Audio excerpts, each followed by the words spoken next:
ಚಿಂತಾಮಣಿಯಿಂದ ಸಿಡಿಲಘಟ್ಟ ರಸ್ತೆಯಲ್ಲಿ ಮಧ್ಯರಾತ್ರಿ ಏನಾಯ್ತು ನಿಮಗೆ ಗೊತ್ತಾ? 1987ರಲ್ಲಿ ಕೊನೆಯ 11:30 KSRTC ಬಸ್ ಕೋಲಾರಿನಿಂದ ಚಿಂತಾಮಣಿ ಕಡೆ ಹೋಗ್ತಾ ಇತ್ತು. ಅದು ಮಳೆಗಾಲದ ರಾತ್ರಿ.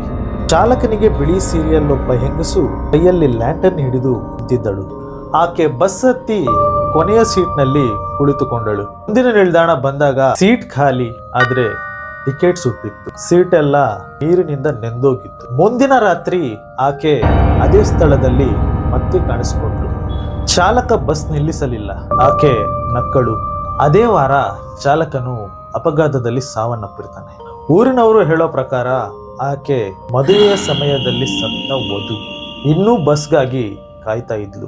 ಸೊ ನೀವೇನಾದ್ರೂ ಚಿಂತಾಮಣಿ ಸಿಡ್ಲಘಟ್ಟ ರಸ್ತೆಯಲ್ಲಿ ಹೋಗುವಾಗ ಈ ಮಹಿಳೆ ಕಾಣಿಸಿ ಹಿಂದಿನ ಸೀಟ್ ನಲ್ಲಿ ಕುಳಿತುಕೊಂಡಿದ್ರೆ ನೀವೇನ್ ಮಾಡ್ತೀರಾ ಅಂತ ನನ್ನ ಕಮೆಂಟ್ ಬಾಕ್ಸ್ ಅಲ್ಲಿ ತಿಳಿಸಿ ಅಂತ ಹೇಳ್ತಾ, ಇದೇ ತರ ಇಂಟ್ರೆಸ್ಟಿಂಗ್ ಅಂಡ್ ಇನ್ಫಾರ್ಮೇಟಿವ್ ವಿಡಿಯೋಸ್ ಜೊತೆ ನಿಮ್ಮ ಮುಂದೆ ಬರ್ತೀನಿ ಅಂತ ಹೇಳ್ತಾ, ನೀವು ನಮ್ಮ ಚಾನಲ್ ಫಾಲೋ ಮಾಡ್ಕೊಂಡಿಲ್ಲ ಅಂದ್ರೆ ಈಗಲೇ ಫಾಲೋ ಮಾಡ್ಕೊಳ್ಳಿ ಅಂತ ಹೇಳ್ತಾ ಸಿಗೋಣ ಮುಂದಿನ ವಿಡಿಯೋದಲ್ಲಿ.